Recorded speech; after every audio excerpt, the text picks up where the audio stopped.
എല്ലാ പ്രിയപ്പെട്ട പ്രേക്ഷകർക്കും വാർത്താമഴയിലേക്ക് സ്വാഗതം. കൊയിലാണ്ടി എം.എൽ.എ കാനത്തിൽ ജമീല അന്തരിച്ചു. അർബുദബാധയെ തുടർന്ന് കോഴിക്കോട് മേത്ര ആശുപത്രിയിൽ ചികിത്സയിലായിരുന്നു. 59 വയസ്സായിരുന്നു. Thalakkulathur panchayat president, Chelannur block panchayat president, Kozhikode ജില്ലാ പഞ്ചായത്ത് പ്രസിഡന്റ് സ്ഥാനങ്ങൾ വഹിച്ചിട്ടുണ്ട്. നിലവിൽ CPIM കോഴിക്കോട് ജില്ലാ കമ്മിറ്റി അംഗമാണ്.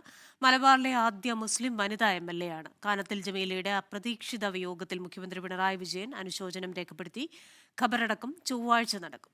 വിവരങ്ങളുമായി മേത്ര ആശുപത്രിയിൽ നിന്ന് YS അഭിനന്ദും ദീപക് ധർമ്മടവും ചേരുന്നു.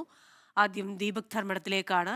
ദീപക്, സാധാരണ നിലയിൽ നിന്ന് ഉയർന്നു വന്ന ഒരു നേതാവ്, വളരെ ജനസമ്മതിയുള്ള ഒരു നേതാവ് അകാലത്തിൽ അന്തരിച്ചു.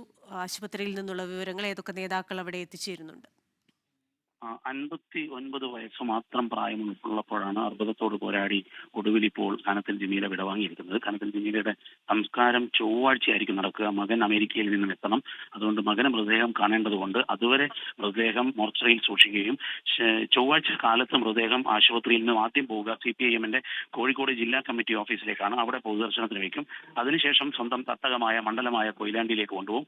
കൊയിലാണ്ടിയിൽ നിന്നും അത്തോളിയിലെ കുനിയിൽക്കടവ് ജുമാ മസ്ജിദിലേക്ക് മൃതദേഹം കൊണ്ടുപോകും. കുനിയിൽക്കടവ് ജുമാ മസ്ജിദിലായിരിക്കും സംസ്കാരം. ചൊവ്വാഴ്ച മകൻ എത്തിയതിനു ശേഷമായിരിക്കും ഈ കാര്യങ്ങളെല്ലാം ക്രമീകരിക്കുക. ചൊവ്വാഴ്ച കാലത്ത് തന്നെ ആശുപത്രിയിൽ നിന്നും മൃതദേഹം നേരിട്ട് അവിടത്തേക്ക് പാർട്ടി DC ഓഫീസിലേക്ക് കൊണ്ടുപോകും. അത് കഴിഞ്ഞ് കൊയിലാണ്ടിയിലേക്ക് നീങ്ങും. ഒരുപക്ഷെ ഏറ്റവും സൗമ്യമായ ഒരു മുഖം, സൗമ്യ സാന്നിധ്യമാണ് കമ്മ്യൂണിസ്റ്റ് പാർട്ടിയുടെ മലബാറിലെ പ്രത്യേകിച്ച് ന്യൂനപക്ഷ വിഭാഗത്തിൽ നിന്നുള്ള ആദ്യത്തെ CPM MLA എന്നുള്ള നിലയിൽ വലിയ രീതിയിലുള്ള ഒരു ഇടപെടൽ നടത്താൻ സാധിച്ചു. വലിയ സൗഹൃദങ്ങൾ, ആ രീതിയിലുള്ള ഒരു പൊതുപ്രവർത്തകയാണ്, ഒരു സാമാജികയാണ് CPM-ന് മലബാറിൽ നിന്ന് നഷ്ടപ്പെട്ടിരിക്കുന്നത്. അതുകൊണ്ട് തന്നെ ആശുപത്രിയിലേക്ക് നിരവധി നേതാക്കൾ, രാഷ്ട്രീയ ഭേദമന്യേ എല്ലാ നേതാക്കളും എത്തുകയാണ്. CPIM-ന്റെ സംസ്ഥാന സെക്രട്ടറി MP ഗോവിന്ദൻ മാസ്റ്റർ, ജില്ലയിലെ നേതാക്കളായ M Mehboob, P Mohan master, അതുപോലെ മുതിർന്ന മന്ത്രി മുഹമ്മദ് റിയാസ്, സച്ചിൻ ദേവ് MLA, നിഖിൽ തുടങ്ങിയ നേതാക്കളെല്ലാം തന്നെ എത്തിക്കഴിഞ്ഞു. കോൺഗ്രസ് നേതാക്കളായ MK രാഘവൻ MP, അതുപോലെ ജയന്ത്. അതൊന്നും എടുത്തു പറയേണ്ട കാര്യം, കാനത്തിൽ ജമീലക്കെതിരെ മത്സരിച്ച കോൺഗ്രസിന്റെ പ്രമുഖ നേതാവ് N സുബ്രഹ്മണ്യൻ ഈ മരണവാരം അറിഞ്ഞ ഉടൻ തന്നെ ആശുപത്രിയിലേക്ക് എത്തി. അങ്ങനെ അത്രയും ജനങ്ങളുമായുള്ള സൗഹൃദം, നേതാക്കളുമായുള്ള സൗഹൃദം, സാധാരണ മനുഷ്യരുമായുള്ള സൗഹൃദം, ആ സൗഹൃദമാണ് കാനത്തിൽ ജമീലയെ ഏറ്റവും ജനകീയയാക്കിയത്. അതുകൊണ്ട് തന്നെ ആശുപത്രിയിലും ആ ഒരു സൗഹൃദത്തിന്റെ ഒരു വേദനയോടെയുള്ള വിടവാങ്ങൽ കാഴ്ച കാണാം. ഏതായാലും ചൊവ്വാഴ്ച കാലത്തായിരിക്കും മൃതദേഹം പുറത്തേക്ക് കൊണ്ടുവരുന്നത്. അത് ആദ്യം CPIM DC ഓഫീസിലേക്ക് കൊണ്ടുപോകും. അതിനുശേഷമായിരിക്കും ഈ സ്വന്തം തട്ടകമായ കൊയിലാണ്ടിയിലേക്കും അത് കഴിഞ്ഞ് അത്തോളി കുനിയിൽക്കടവ് ജുമാ മസ്ജിദിലേക്കും കൊണ്ടുപോകുക. ക്രിസ്റ്റീന. ശരി, ആശുപത്രിയിൽ നിന്ന് YS അഭിനന്ദ് കൂടി ചേരുകയാണ്. അഭിനന്ദ്, ഏത് വിഭാഗത്തിലുള്ള ജനങ്ങൾക്കും എപ്പോഴും സമീപിക്കാവുന്ന ഒരു നേതാവ്, ഏറെ ജനസമ്മതിയുള്ള മലബാറിൽ നിന്നുള്ള വനിതാ നേതാവ് എന്ന നിലയിലൊക്കെ നമുക്കൊക്കെ അറിയുന്ന വ്യക്തിയാണ് കാനത്തിൽ ജമീല. ആശുപത്രിയിൽ ആണ് ഇപ്പോൾ YS അഭിനന്ദ് ഉള്ളതെന്ന് മനസ്സിലാക്കുന്നു. ഏതൊക്കെ നേതാക്കളാണ് അവിടെ സന്ദർശനം നടത്തുന്നത്?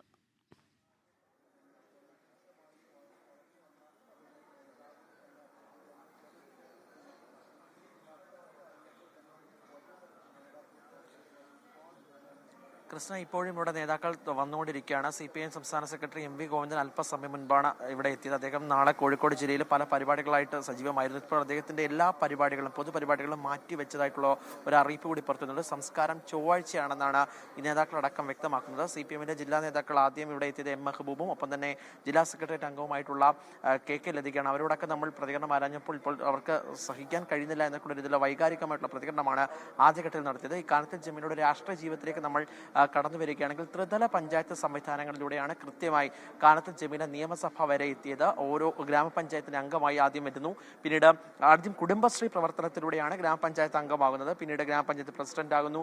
ബ്ലോക്ക് പഞ്ചായത്തിലേക്ക് മത്സരിക്കുന്നു, അവിടെയും പ്രസിഡന്റ് ആകുന്നു. ജില്ലാ പഞ്ചായത്തിൽ 2 തവണയാണ് കാനത്തിൽ ജമീല പ്രസിഡന്റ് ആയത്. 2021 ജില്ലാ പഞ്ചായത്ത് പ്രസിഡന്റായി 2ാം തവണ തിരഞ്ഞെടുക്കപ്പെട്ട ഘട്ടത്തിലാണ് കൊയിലാണ്ടിയിൽ മത്സരിക്കാനായിട്ട് പാർട്ടി ഏൽപ്പിക്കുന്നത്. ഏതാണ്ട് 8000-ൽ പരം വോട്ടുകളുടെ ഭൂരിപക്ഷത്തിലാണ് കാനത്തിൽ ജമീല ജയിക്കുന്നത്. അവിടെ ഒരുപാട് തരത്തിലുള്ള പ്രചരണങ്ങൾ ഈ കാനത്തിൽ ജമീലയ്ക്കെതിരെ ഉണ്ടായിരുന്നു. ഈ മലബാറിലെ ആദ്യത്തെ ഒരു വനിതാ മുസ്ലിം MLA ആണ് കാനത്തിൽ ജമീല. ആ സമയത്ത് മത്സരിക്കുന്ന ഘട്ടത്തിൽ പോലും ഈ വർഗീയ ചില പ്രചാരണങ്ങൾക്കൊക്കെ അവർ ശക്തമായ ഭാഷയിൽ മറുപടി പറയുന്ന ഒരു സാഹചര്യമൊക്കെ നമ്മൾ കണ്ടതാണ്. നിയമസഭയ്ക്കകത്ത് ഓരോ പ്രസംഗത്തിലൂടെ നമ്മൾ കടന്നു പോകുമ്പോഴും ഈ കാനത്തിൽ ജമീൽ എത്ര ശക്തമായാണ് പ്രതിപക്ഷത്തിനെതിരെ അവർ പറഞ്ഞിട്ടുള്ളത് എന്നുള്ള ഓരോ വീഡിയോകളിലൂടെ നമ്മൾ കാണുമ്പോൾ മനസ്സിലാകുന്നു. എന്തായാലും കഴിഞ്ഞ തവണ ഒരു അർബുദം, അതായത് ഏതാണ്ട് 3 മാസത്തിന് മുമ്പാണ് ഒരു അർബുദം ഇച്ചിരി മൂർച്ഛിച്ച് മൂന്നാമത്തെ ഒരു ഘട്ടത്തിലേക്ക് പോകുന്നത്. അതിനെയൊക്കെ അതിജീവിച്ചുകൊണ്ട് പിന്നീട് പൊതുപ്രവർത്തനത്തിൽ സജീവമായിരുന്നു. കൊയിലാണ്ടി എം എൽ എ എന്ന നിലയിൽ മണ്ഡലത്തിൽ സജീവമായി നിൽക്കുന്ന സാഹചര്യത്തിലാണ് 2 ആഴ്ച മുൻപ് വരെ നമ്മൾ മാധ്യമങ്ങളോടൊക്കെ തന്നെ കൃത്യമായി തന്നെ വിവരങ്ങൾ നൽകിയിരുന്നു, സംസാരിച്ചിരുന്നു. അങ്ങനെയാണ് 4ാമത്തെ സ്റ്റേജിലാണത്. രോഗം അങ്ങേയറ്റം മൂർധന്യാവസ്ഥയിലേക്ക് പോവുകയും ഇന്ന് വൈകുന്നേരത്തോടു കൂടി മരിച്ചതായിട്ടുള്ള വിവരം പുറത്തു വരികയും ചെയ്യുന്നത്. YS അഭിനന്ദും ദീപക് ധർമ്മടവുമാണ് ആശുപത്രിയിൽ നിന്ന് കൂടുതൽ വിവരങ്ങളുമായി ചേർന്നത്. ലൈംഗിക പീഡന കേസിൽ മുൻകൂർ ജാമ്യാപേക്ഷ കോടതി ബുധനാഴ്ച പരിഗണിക്കാനിരിക്കെ നിർണായക നീക്കങ്ങളുമായി രാഹുൽ മാങ്കൂട്ടത്തിൽ MLA അതിജീവിതയ്ക്കെതിരെ സീൽഡ് കവറിൽ ചില രേഖകൾ രാഹുൽ കോടതിയിൽ സമർപ്പിച്ചു. രാഹുൽ വിവാഹ വാഗ്ദാനം നൽകിയിരുന്നതായി യുവതി മൊഴി നൽകിയിട്ടുണ്ട്. രാഹുലിന്റെ വീട്ടിൽ നിന്ന് വിവാഹത്തിന് സമ്മതം ലഭിക്കാൻ വേണ്ടിയാണ് ഗർഭം ധരിച്ചതെന്നും പെൺകുട്ടി പോലീസിന് നൽകിയ നിർണായക മൊഴിയിൽ പറയുന്നു. രാഷ്ട്രീയ പ്രേരിതമായ കേസെന്നാരോപിച്ചാണ് രാഹുൽ മാങ്കൂട്ടത്തിൽ തിരുവനന്തപുരം സെഷൻസ് കോടതിയിൽ മുൻകൂർ ജാമ്യാപേക്ഷ നൽകിയത്. ഹർജി ഫയലിൽ സ്വീകരിച്ച കോടതി മുൻകൂർ ജാമ്യാപേക്ഷ ബുധനാഴ്ച പരിഗണിക്കും. യുവതിക്കെതിരെ തെളിവെന്ന് ചൂണ്ടിക്കാട്ടി സീൽഡ് കവറിൽ ചില രേഖകൾ രാഹുൽ കോടതിയിൽ നൽകിയിട്ടുണ്ട്. ഗർഭചിത്രം സ്വന്തം ഇഷ്ടപ്രകാരമാണ് നടത്തിയതെന്ന് സ്ഥാപിക്കാനുള്ള രേഖ, പരാതി നൽകാൻ മറ്റൊരാൾ യുവതിയെ സമ്മർദ്ദപ്പെടുത്തുന്നതിന്റെ രേഖകൾ എന്നിവയാണ് കൈമാറിയതെന്നാണ് വിവരം. എന്നാൽ രാഹുലിനെതിരെ പെൺകുട്ടി നൽകിയിരിക്കുന്ന മൊഴിയിൽ രാഹുലിന് കുരുക്കാകുന്ന പല കാര്യങ്ങളുമുണ്ട്. രാഹുൽ വിവാഹ വാഗ്ദാനം നൽകിയിരുന്നതായി പെൺകുട്ടിയുടെ മൊഴിയുണ്ട്. ഡിവോഴ്സ് ആയതിനാൽ രാഹുലിന്റെ വീട്ടിൽ വിവാഹത്തിന് സമ്മതിക്കില്ലെന്നും കുഞ്ഞുണ്ടെങ്കിൽ വീട്ടിൽ വിവാഹത്തിന് സമ്മതിക്കുമെന്നും വിശ്വസിപ്പിച്ചു. ഗർഭം ധരിച്ചത് അതിനാലാണെന്നും പെൺകുട്ടി പോലീസിന് മൊഴി നൽകി. ആദ്യ വിവാഹം ഒഴിഞ്ഞ ശേഷം 5 മാസം കഴിഞ്ഞാണ് രാഹുൽ മാങ്കൂട്ടത്തിലിനെ പരിചയപ്പെട്ടതെന്നും പെൺകുട്ടി മൊഴി നൽകി. ഇന്നലെ രാഹുൽ മാങ്കൂട്ടത്തിൽ തിരുവനന്തപുരത്തെത്തിയിരുന്നു. വഞ്ചിയൂരിലുള്ള അഭിഭാഷകന്റെ ഓഫീസിൽ നേരിട്ടെത്തി വക്കാലത്ത് ഒപ്പിട്ട ശേഷമാണ് ഒളിവിൽ പോയത്. 24 തിരുവനന്തപുരം. ലൈംഗിക പീഡന പരാതിയിലൂടെ പുറത്തുവന്ന ആക്ഷേപങ്ങൾ നിലനിൽക്കെ രാഹുൽ മാങ്കൂട്ടത്തിലിനെ അനുകൂലിച്ചുള്ള വീക്ഷണം മുഖപ്രസംഗത്തിൽ രൂക്ഷ വിമർശനവുമായി കോൺഗ്രസ് നേതൃത്വം. പാർട്ടി മുഖപത്രത്തിൽ അത്തരമൊരു ലേഖനം വരാൻ പാടില്ലായിരുന്നുവെന്ന് KPCC പ്രസിഡന്റ് സണ്ണി ജോസഫ് പറഞ്ഞു. എഡിറ്റോറിയൽ എഴുതിയവരോട് ചോദിക്കണമെന്നാണ് BD സതീശന്റെ പ്രതികരണം. എഡിറ്റോറിയലിൽ ജാഗ്രതക്കുറവുണ്ടായെന്ന വീക്ഷണം MD ജെയ്സൺ ജോസഫ് സമ്മതിച്ചു. പാവം ചെയ്യാത്തവർ കല്ലെറിയട്ടെ എന്ന തലക്കെട്ടിൽ വീക്ഷണത്തിൽ വന്ന മുഖപ്രസംഗം പാർട്ടിയെ പ്രതിരോധത്തിലാക്കിയിരുന്നു. ഇതോടെയാണ് പ്രതികരണങ്ങളുമായി കോൺഗ്രസ് നേതാക്കൾ എത്തിയത്. രാഹുൽ മാങ്കൂട്ടത്തിൽ MLA പിന്തുണച്ച എഡിറ്റോറിയലിൽ ജാഗ്രതക്കുറവുണ്ടായെന്ന് വീക്ഷണം MD ജെയ്സൺ ജോസഫ് സമ്മതിച്ചു. എഡിറ്റോറിയൽ ബോർഡിനോട് വിശദീകരണം തേടിയെന്നും ജെയ്സൺ ജോസഫ്. പാർട്ടിയുടെ നിലപാടിനെതിരെയാണ് ലേഖനമെന്നും തിരുത്താൻ നിർദ്ദേശം നൽകിയിട്ടുണ്ടെന്നും KPCC അധ്യക്ഷൻ സണ്ണി ജോസഫ്. പാർട്ടിയുടെ തീരുമാനത്തിനും നയത്തിനും യോജിച്ചതല്ല എന്ന് ഞങ്ങൾ മനസ്സിലാക്കുന്നു. അത് തിരുത്താൻ വേണ്ടി നിർദ്ദേശം കൊടുത്തിട്ടുണ്ട്. വീക്ഷണം എഡിറ്റോറിയലിനെ കുറിച്ചുള്ള മാധ്യമപ്രവർത്തകരുടെ ചോദ്യത്തിന് എഴുതിയവരോട് ചോദിക്കണമെന്നാണ് പ്രതിപക്ഷ നേതാവ് VD സതീശന്റെ പ്രതികരണം. അവരോട് എഴുതിയവരോട് പോയി ചോദിക്കും, എനിക്കറിയില്ല. രാഹുലിനെ ന്യായീകരിക്കാൻ പാർട്ടിയോ പാർട്ടി പത്രമോ തയ്യാറല്ലെന്നും എല്ലാ സ്ത്രീകൾക്കും മാനമുണ്ടെന്നും K മുരളീധരനും പ്രതികരിച്ചു. രാഹുൽ മാങ്കൂട്ടത്തിന്റെ പ്രവൃത്തിയെ ന്യായീകരിക്കാനൊന്നും പാർട്ടിയോ പാർട്ടി പത്രമോ തയ്യാറല്ല. രാഹുൽ മാങ്കൂട്ടത്തിൽ രാഷ്ട്രീയ ഗൂഢാലോചനയുടെ ഇരയാണെന്നായിരുന്നു വീക്ഷണം മുഖപ്രസംഗത്തിലുണ്ടായിരുന്നത്. News desk 24. രാഹുൽ മാങ്കൂട്ടത്തിൽ വിഷയത്തിലെ CPIM വിമർശനങ്ങളെ മുകേഷ് MLAക്കെതിരായ ആരോപണം ഉയർത്തി പ്രതിരോധിക്കാൻ കോൺഗ്രസ്. പാപം ചെയ്യാത്തവർ കല്ലെറിയട്ടെ എന്നാണ് പാർട്ടിയുടെ നയമെന്നും മുകേഷിനെ ന്യായീകരിച്ചവർക്ക് ധാർമ്മികത ഉപദേശിക്കാൻ അധികാരമില്ലെന്നും K മുരളീധരൻ പറഞ്ഞു. മുകേഷിനെതിരെ ഇതിനേക്കാൾ വലിയ കേസ് കിടക്കുകയാണെന്ന് രമേശ് ചെന്നിത്തല പ്രതികരിച്ചു. മുകേഷിനെതിരെ പരാതി വന്നപ്പോൾ അന്വേഷണം നടന്നിട്ടുണ്ടെന്നാണ് EP ജയരാജന്റെ മറുപടി. എൻ്റെ മുകേഷിനെന്താ പ്രത്യേകിച്ച് വലിയ മാന്യത വല്ലതും ഉണ്ടോ?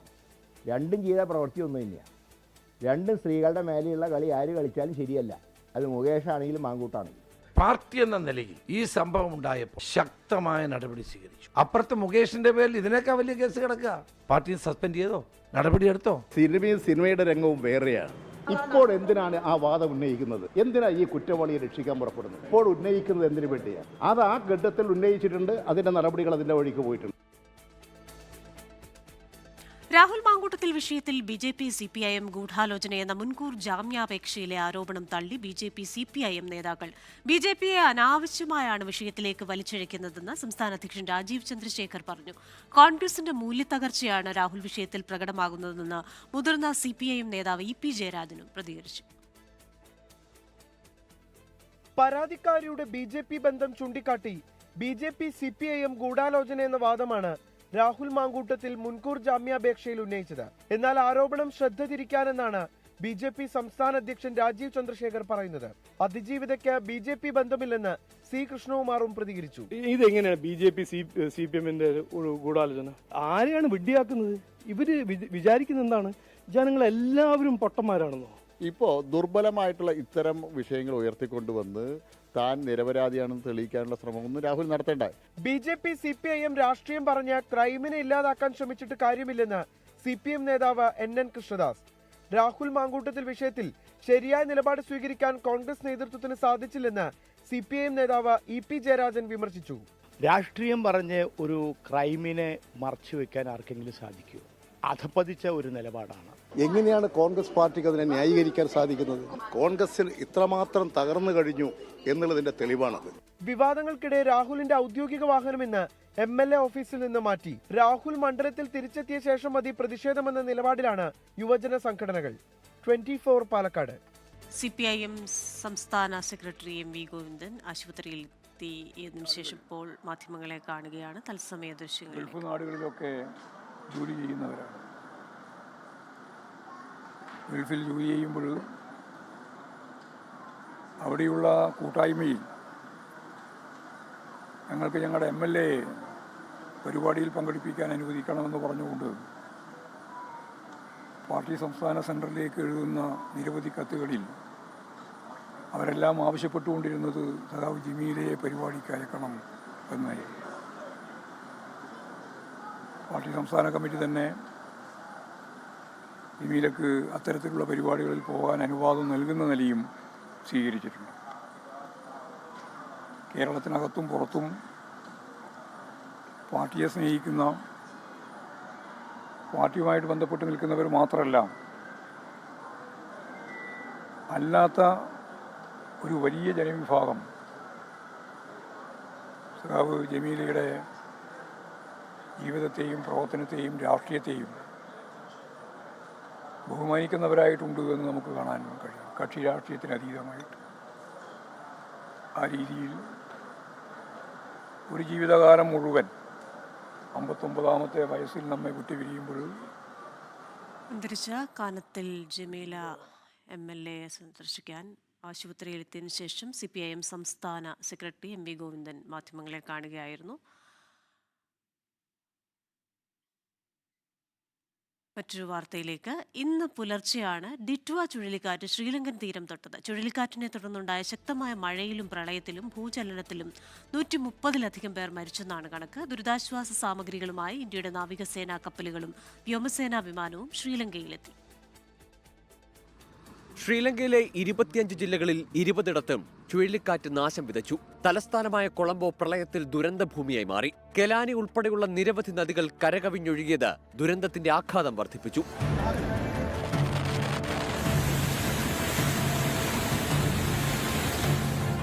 ചുഴലിക്കാറ്റിനെ തുടർന്ന് 300 മില്ലിമീറ്റർ മഴയാണ് ശ്രീലങ്കയിൽ പെയ്തത്. വീടുകളും വാഹനങ്ങളും റോഡുകളും കൃഷിയിടങ്ങളും പ്രളയത്തിൽ ഒഴുകിപ്പോയി. 170-ലധികം ആളുകളെ കാണാതായെന്നാണ് റിപ്പോർട്ട്. നാശനഷ്ടങ്ങൾ ഇനിയും ഏറുമെന്നാണ് അധികൃതർ അറിയിക്കുന്നത്.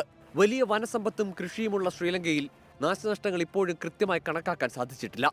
മനുഷ്യരെ പോലെ തന്നെ മൃഗങ്ങളെയും പ്രളയം വലിയ തോതിൽ ബാധിച്ചിട്ടുണ്ട്.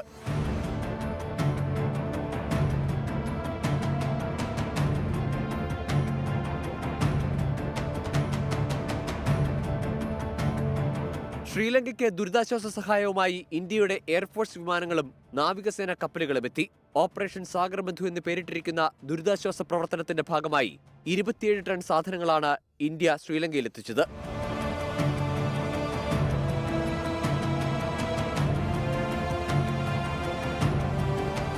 അവശ്യ സാധനങ്ങൾ കൂടാതെ ദുരിതാശ്വാസ പ്രവർത്തനങ്ങൾക്കായി 80 NDRF സേനാംഗങ്ങളെയും ഇന്ത്യ വിട്ടു നൽകി.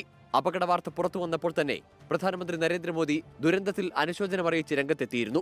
സഹായം നൽകിയ ഇന്ത്യക്ക് ശ്രീലങ്കൻ വിദേശകാര്യമന്ത്രി വിജിത ഹെരാത്ത് നന്ദി അറിയിച്ചു. International desk 24. ശ്രീലങ്കയിൽ കനത്ത നാശം വിതച്ച ഡിറ്റ്വ ചുഴലിക്കാറ്റ് തമിഴ്നാട് തീരത്തോട് അടുക്കുന്നു. തീരത്തിന് 25 കിലോമീറ്റർ അകലെ വെച്ച് കാറ്റ് ദുർബലമാകുമെന്നാണ് പുതിയ വിവരം. നാളെ 5 ജില്ലകളിൽ ശക്തമായ കാറ്റ് വീശും. 5 ജില്ലകളിലും പുതുച്ചേരി, കാരക്കൽ മേഖലകളിലും റെഡ് അലർട്ടാണ്. ചെന്നൈയിൽ നിന്നുള്ള 54 വിമാന സർവീസുകൾ റദ്ദാക്കി. അതേസമയം ചുഴലിക്കാറ്റിന്റെ പ്രഭാവത്തിൽ കേരളത്തിലും ഒറ്റപ്പെട്ട മഴയ്ക്ക് സാധ്യത. പത്തനംതിട്ട, ഇടുക്കി, പാലക്കാട്, മലപ്പുറം, വയനാട് ജില്ലകളിൽ യെല്ലോ അലർട്ട് പ്രഖ്യാപിച്ചു. മലയോര മേഖലകളിൽ മഴ കനത്തേക്കും. PM ശ്രീ പദ്ധതിയിൽ കോൺഗ്രസിനെ വീണ്ടും വെട്ടിലാക്കി ഡോക്ടർ ശശി തരൂർ MP. സ്കൂളുകൾ മെച്ചപ്പെടുത്താൻ ഫണ്ട് വേണ്ടേ എന്ന് ശശി തരൂർ ചോദിച്ചു. മോദി സർക്കാരിന്റെ വികസന പദ്ധതികളിൽ മതവിവേചനം കണ്ടിട്ടില്ലെന്നും തരൂർ പ്രതികരിച്ചു. തെരഞ്ഞെടുപ്പിൽ കോൺഗ്രസിന് മുഖം വേണമെന്നും തരൂർ ആവശ്യപ്പെട്ടു. PM ശ്രീ പദ്ധതിയിൽ CPM-നെ കോൺഗ്രസ് കടന്നാക്രമിക്കുമ്പോഴാണ് ഒരു വശത്ത് ശശി തരൂരിന്റെ പിന്തുണ. PM ശ്രീയിൽ കാവ്യവൽക്കരണം കാണുന്നില്ല. സിലബസിൽ പ്രശ്നമുണ്ടെങ്കിൽ സംസ്ഥാന സിലബസ് നടപ്പാക്കിയാൽ പോരെയെന്ന് ശശി തരൂർ. നമുക്ക് അവരുടെ NEP ചില വിഷയങ്ങൾ ഇഷ്ടമായിട്ടില്ലെങ്കിൽ നമുക്ക് പൂർണ്ണ അവകാശത്തോട് പറയാൻ നമ്മൾ സ്റ്റേറ്റ് എഡ്യൂക്കേഷൻ പോളിസി ഫോളോ ചെയ്യും. അതല്ലേ ഈ ഫെഡറൽ സിസ്റ്റമിന്റെ ഒരു ഗുണം നമുക്കുള്ളത്. കോൺഗ്രസിന് മുഖ്യമന്ത്രി സ്ഥാനാർത്ഥി വേണമെന്നും ശശി തരൂർ. ഇത് എവിടെ പോയാലും ഏത് പാർട്ടിയുടെ അകത്തും ഒരു മുഖമാണ്. ആ മുഖത്തിന്റെ പേരിലാണ് നമ്മൾ ജനങ്ങളുടെ മുമ്പിൽ പോകുന്നത്. രാഹുൽ മാങ്കൂട്ടത്തിൽ വിഷയത്തിൽ രാഹുലിനെ തള്ളാതെയും പിന്തുണയ്ക്കാതെയുമായിരുന്നു തരൂരിന്റെ പ്രതികരണം. ഇതില് പോലീസ് അന്വേഷണം നടക്കട്ടെ. അവർ അനൗൺസ് ചെയ്ത് കഴിഞ്ഞല്ലോ, അവരതിന് ചെയ്യുന്നുണ്ട്. FIR ഒക്കെ അവർ ഇറക്കിയിട്ടുണ്ട്. നിയമപ്രകാരവും ന്യായപ്രകാരവും ഒരു പരിഹാരം വരട്ടെ. അതുവരെ ഞാൻ വേറെ ഒരു കോമന്റിന് പറയുന്നില്ല. 24 കൊച്ചി. ശബരിമല സ്വർണ്ണക്കൊള്ളയിൽ ജാമ്യാപേക്ഷയുമായി ദേവസ്വം ബോർഡ് മുൻ പ്രസിഡന്റ് എ പത്മകുമാർ അന്വേഷണത്തോട് സഹകരിച്ചെന്നും ജാമ്യം വേണമെന്നും എ പത്മകുമാർ ജാമ്യാപേക്ഷയിൽ പറയുന്നു. അതേസമയം തിരുവാഭരണ മുൻ കമ്മീഷണർ KS ബൈജുവിന്റെ 2 ജാമ്യാപേക്ഷകളും തള്ളി. ഈ ഘട്ടത്തിൽ ജാമ്യം നൽകാൻ കഴിയില്ലെന്ന് കോടതി വ്യക്തമാക്കി. ദ്വാരപാലക ശില്പങ്ങളിലെ സ്വർണം കടത്തിയ കേസിൽ KS ബൈജുവിനെ അന്വേഷണ സംഘം വീണ്ടും ചോദ്യം ചെയ്തു. സ്വർണ്ണക്കൊള്ള കേസിൽ കൊല്ലം വിജിലൻസ് കോടതിയാണ് ദേവസ്വം ബോർഡ് മുൻ പ്രസിഡന്റ് എ പത്മകുമാർ സമീപിച്ചത്. അന്വേഷണത്തോട് സഹകരിച്ചുവെന്നും തനിക്ക് സ്വർണ്ണക്കൊള്ളയിൽ പങ്കില്ലെന്നും എ പത്മകുമാർ ജാമ്യാപേക്ഷയിൽ പറയുന്നു. ജാമ്യാപേക്ഷ ഡിസംബർ 2-ന് കോടതി പരിഗണിക്കും. കേസിൽ 7ാം പ്രതിയായ മുൻ തിരുവാഭരണ കമ്മീഷണർ KS ബൈജുവിന്റെ ജാമ്യാപേക്ഷ കൊല്ലം വിജിലൻസ് കോടതി ഇന്ന് തള്ളി. നിലവിൽ കേസന്വേഷണം പൂർത്തിയായില്ലെന്നും ഈ ഘട്ടത്തിൽ പ്രതിക്ക് ജാമ്യം നൽകിയാൽ അന്വേഷണത്തെ ബാധിക്കുമെന്നും പ്രോസിക്യൂഷൻ വ്യക്തമാക്കി. പ്രോസിക്യൂഷൻ വാദം പരിഗണിച്ച കൊല്ലം വിജിലൻസ് കോടതി ജാമ്യാപേക്ഷ തള്ളുകയായിരുന്നു. അതേസമയം ദ്വാരപാലക ശില്പങ്ങളിലെ സ്വർണ്ണപ്പാളി കടത്തിയ കേസിൽ KS ബൈജുവിനെ പ്രത്യേക അന്വേഷണ സംഘം വീണ്ടും ചോദ്യം ചെയ്തു. പത്മകുമാറിന്റെ മൊഴിയുടെ അടിസ്ഥാനത്തിലാണ് KS ബൈജുവിന്റെ മൊഴി വീണ്ടും രേഖപ്പെടുത്തിയത്. ദേവസ്വം ബോർഡ് അനുമതിയോടെയാണ് സ്വർണ്ണപ്പാളികൾ ശബരിമലയിൽ നിന്ന് കൊണ്ടുപോയതെന്ന് KS ബൈജു ആവർത്തിച്ചു. തന്ത്രിയുടെ മൊഴി വീണ്ടും രേഖപ്പെടുത്താൻ അന്വേഷണ സംഘം തീരുമാനമെടുത്തു. ഉണ്ണികൃഷ്ണൻ പോറ്റിയെ കസ്റ്റഡിയിൽ വാങ്ങി തന്ത്രിയുമായുള്ള ബന്ധം സംബന്ധിച്ച് വ്യക്തത വരുത്താനും അന്വേഷണ സംഘം തീരുമാനമെടുത്തു. ഡിസംബർ 5 വരെ KS ബൈജുവിനെ റിമാൻഡ് ചെയ്തു. കേസിൽ മുൻ എക്സിക്യൂട്ടീവ് ഓഫീസർ D സുധീഷ് കുമാറിന്റെ ജാമ്യാപേക്ഷ പരിഗണിച്ച കോടതി വിശദമായ വാദം കേൾക്കാൻ അടുത്ത മാസം 3-ലേക്ക് മാറ്റി. 24 കൊല്ലം. ശബരിമലയിൽ തീർത്ഥാടന തിരക്കിന് കുറവില്ല. ഇതുവരെ 60,000-ന് മുകളിൽ ഭക്തർ ദർശനം നടത്തി. സ്പോട്ട് ബുക്കിംഗിൽ ഏർപ്പെടുത്തിയ നിയന്ത്രണം തുടരുകയാണ്. ഇന്നലെ 97,711 ഭക്തർ ദർശനം നടത്തി. വൈകിട്ട് നട തുറന്നതു മുതൽ തീർത്ഥാടകരുടെ നീണ്ട നിരയാണ് സന്നിധാനത്ത്. ഇതര സംസ്ഥാന തീർത്ഥാടകർക്ക് പുറമെ മലയാളി ഭക്തരുടെ വരവും കൂടി. നിയന്ത്രണങ്ങളോടെയാണ് പമ്പയിൽ നിന്ന് ഭക്തരെ കയറ്റിവിടുന്നത്. പ്രതിദിനം 1000-ലധികം പേരാണ് കാനനപാത വഴിയെത്തുന്നത്. പോലീസിന്റെയും കേന്ദ്രസേനയുടെയും നിരീക്ഷണത്തിൽ തിരക്ക് നിയന്ത്രണ വിധേയമാണ്. തീവ്ര വോട്ടർ പട്ടിക പരിഷ്കരണവുമായി ബന്ധപ്പെട്ട മുഖ്യ തെരഞ്ഞെടുപ്പ് ഓഫീസർ വിളിച്ചു ചേർത്ത യോഗത്തിൽ ഇന്നും എതിർപ്പ് ആവർത്തിച്ച് രാഷ്ട്രീയ പാർട്ടികൾ. മാത്യു ടി തോമസ് MLAയ്ക്ക് വോട്ടില്ല. SIR നടപടികളുടെ ഭാഗമാകുന്ന ഉദ്യോഗസ്ഥർക്ക് സുരക്ഷ ഉറപ്പാക്കണമെന്ന് ബംഗാൾ പോലീസ് മേധാവിക്ക് കേന്ദ്ര തെരഞ്ഞെടുപ്പ് കമ്മീഷന്റെ നിർദ്ദേശം. മുഖ്യ തെരഞ്ഞെടുപ്പ് ഓഫീസറുടെ യോഗത്തിൽ എതിർപ്പിൽ ഉറച്ചു നിൽക്കുകയാണ് BJP ഒഴികെയുള്ള പാർട്ടികൾ. SIR-നെ കുറിച്ചുള്ള ആശങ്കകൾ കുറയുകയല്ല, വർദ്ധിക്കുകയാണ് ചെയ്തതെന്ന് CPIM പ്രതിനിധി M. വിജയകുമാർ പറഞ്ഞു. സമയപരിധി നീട്ടണമെന്ന് CPI കോൺഗ്രസ് പ്രതിനിധികളും ആവശ്യപ്പെട്ടു. എന്നാൽ SIR-ൽ ഇത്രയും ഭീതിയുടെ ആവശ്യമില്ലെന്നാണ് BJP പ്രതിനിധി J. പത്മകുമാർ അഭിപ്രായപ്പെട്ടത്. അതേസമയം SIR-ൽ ആശങ്കയില്ലെന്നും ഇതുവരെ 75% ഡാറ്റകൾ ഡിജിറ്റൈസ് ചെയ്യാൻ സാധിച്ചെന്നും മുഖ്യ തിരഞ്ഞെടുപ്പ് ഓഫീസർ രത്തൻ U. ഖേൽക്കർ യോഗത്തെ അറിയിച്ചു. SIR-ലെ പിഴവിനെ തുടർന്ന് മാത്യു ടി തോമസ് MLAയ്ക്ക് വോട്ടില്ല. 2002-ലെ വോട്ടർ പട്ടികയിൽ MLAയുടെ പേരില്ല. 1984 മുതൽ എല്ലാ ഇലക്ഷനിലും വോട്ട് ചെയ്തതാണെന്നും പരാതി നൽകുമെന്നും മാത്യു ടി തോമസ് പറഞ്ഞു. 6 തവണ മത്സരിക്കുകയും 5 തവണ MLA ആകുകയും 1 തവണ പാർലമെന്റിലേക്ക് മത്സരിക്കുകയും ചെയ്ത് എനിക്ക് വോട്ട് ചേർക്കാൻ കഴിയുന്നില്ലെങ്കിൽ ഇനി എങ്ങനെയാണ് ഇവിടുത്തെ നാട്ടിലെ ജനാധിപത്യ ക്രമത്തിൽ നീതിപൂർവമായ ഒരു വോട്ടർ പട്ടിക പരിഷ്കരണം നടക്കുന്നത് എന്ന ന്യായമായ ചോദ്യമാണ് എനിക്ക് പൊതുസമൂഹത്തിന്റെ മുമ്പിൽ വെച്ചത്. അതേസമയം SIR നടപടിക്രമങ്ങൾക്ക് വേണ്ടി ജോലി ചെയ്യുന്ന ഉദ്യോഗസ്ഥർക്ക് സുരക്ഷ ഉറപ്പാക്കണമെന്ന് കേന്ദ്ര തിരഞ്ഞെടുപ്പ് കമ്മീഷൻ പശ്ചിമ ബംഗാൾ DGPക്ക് നിർദ്ദേശം നൽകി. ബംഗാൾ സർക്കാരിന് തിരഞ്ഞെടുപ്പ് കമ്മീഷൻ എഴുതുന്ന രണ്ടാമത്തെ കത്താണിത്. ജോലി സമ്മർദ്ദം ആരോപിച്ച് ഒരു വിഭാഗം BLOമാർ കൊൽക്കത്തയിൽ തിരഞ്ഞെടുപ്പ് കമ്മീഷൻ ഓഫീസിന് മുന്നിൽ നടത്തിയ പ്രതിഷേധം സുരക്ഷാ വീഴ്ച എന്നാണ് തിരഞ്ഞെടുപ്പ് കമ്മീഷന്റെ വിലയിരുത്തൽ. വിവിധ ബ്യൂറോകൾക്കൊപ്പം ന്യൂസ് ഡെസ്ക് 24. വാർത്താമഴ പൂർണ്ണമാകുന്നു. നമസ്കാരം.